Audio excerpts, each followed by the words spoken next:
안녕하세요. 동물과 환경에 대해 이야기하는 미디어 불쌍한 북극곰입니다. 오늘은 우리나라에서 열리는 축제에 대해서 이야기를 해보려고 해요. 지역경제 활성화라는 키워드와 윤리적인 이슈로 찬성 반대의 이야기가 많은 축제인데요. 여러분들에게 산천어 축제에 대한 정보를 알려드리고자 합니다. 먼저 화천 산천어 축제는 강원도 화천에서 23일 동안 열리는 아주 큰 규모의 축제입니다. 무려 축구장 24개 크기인 2.1km의 공간에 2만 개의 얼음 낚시 구멍이 뚫리고 200톤가량의 산천어가 축제 기간 동안 방생됩니다. 숫자로 따지면 거의 80만 마리라고 해요. 이제 그걸 잡으면서 즐기는 거죠. 이 축제는 2003년부터 시작되었는데요. 2010년 정부로부터 국내 최우수 축제로 선정되었고 세계 4대 겨울축제로 발전했다고 합니다. 2011년에는 해외 언론사가 세계 겨울철 7대 불가사의로 소개하기도 했대요. 엄청나죠? 작년에는 184만 명이 이 축제를 찾았고 이는 그 전년보다 6% 증가한 거라고 하네요. 그 중에 외국인 관광객 수는 14만 6천 명이라고 하고요. 산천어는 물이 맑은 곳 1급수에서 서식하는 민물고기입니다. 크기는 20cm에서 30cm 정도 된다고 해요. 자태가 아름다워 계곡의 여왕이라고도 불린다고 합니다. 인체에 좋은 영양분을 아주 많이 갖고 있다고 해요. 듣고 있으니 아주 좋은 축제인 것 같고 지역경제 활성화에 아주 이바지하는 축제 같은데 뭐가 문제일까요?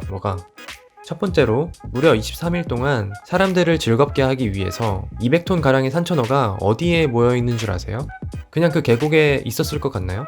자연 상태와는 비교도 되지 않는 밀집된 환경 속에서 고통스럽게 갇혀 있다고 합니다.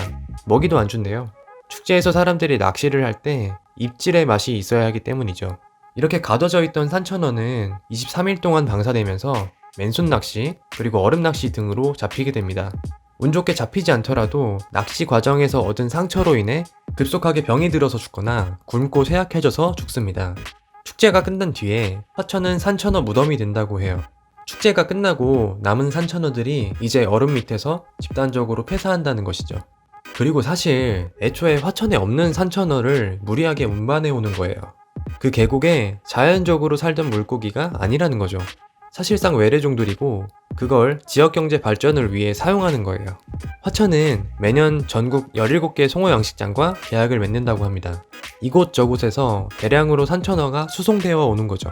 그 과정에서도 스트레스를 받을 수밖에 없어요. 그 좁은 곳에서 토를 하기도 하고 폐사하고 그 물은 더러워질 수밖에 없겠죠. 아까 말씀드렸듯이 산천어는 원래 아주 깨끗한 물에서 사는 물고기입니다. 그리고 이 축제는 가족 단위로 굉장히 많이 와요. 아이들을 데려와서 아버님들이 물고기를 잡아 아이들한테 자랑을 하기도 하죠. 아빠 2마리 잡았다. 아이들이 무의식적으로 동물 학대를 배우게 되는 거예요. 특히 맨손 잡기. 심지어 사회자는 맨손 잡기를 통해 잡은 산천어를 입에 물게 시키기도 합니다. 그 모습을 보면서 아이들이 뭘 배울까요? 작은 생명은 함부로 다뤄도 된다? 경시해도 된다? 그리고 부모님들은 집에 돌아가서 동물들 나오는 동화책을 읽어주시나요? 동물을 막대하는 사람은 자신보다 약한 사람에게도 막대할 가능성이 높다고 합니다. 보스턴 노스이스턴 대학 연구 결과를 보면 동물 학대자의 70%는 적어도 하나 이상의 다른 범죄를, 그리고 그중 40%는 사람에 대한 폭력 범죄를 저질렀다고 해요. 또 아이러니하게 심각한 건 산천어 축제 때문에 화천천의 생태계가 파괴된다는 점이에요. 저는 이 정보들을 찾아보기 전까지는 산천어가 화천천에 살고 있는 종이고 화천군에서 지역경제 발전을 위해 그걸 자연적으로 이용했다고 생각했는데 전혀 아니었죠. 화천천은 상수원 보호구역입니다. 그곳에 축제장을 만들기 위해 3-4km가량 모래바닥과 퇴적층을 긁어내고 물을 막는 볼을 다중으로 설치해서 대형 빙판 축제장을 만드는 거예요.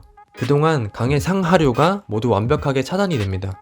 다양한 생물종들이 보존되고 있는 보호구역 생태계를 파괴하고 있는 것이죠. 더 큰 문제는 이 축제의 흥행 때문에 타 지역도 따라하고 있다는 거예요. 당연히 그곳에 서식하고 있는 생물들의 생존을 심각하게 위협하는 짓입니다. 그럼에도 불구하고 지역경제 활성화를 위해 이런 환경 영향 평가는 고려되지 않고 있죠. 어떤 멋진 분이 이런 이야기를 했어요. 윤리의 영역은 경제 영역의 밑에 있을 수 없다고 생각한다. 반드시 위에 있어야 한다. 그렇기 때문에 동물 보호가 지역경제 활성화 위에 있어야 한다. 저는 이 말에 정말 공감하는데 어떻게 생각하세요?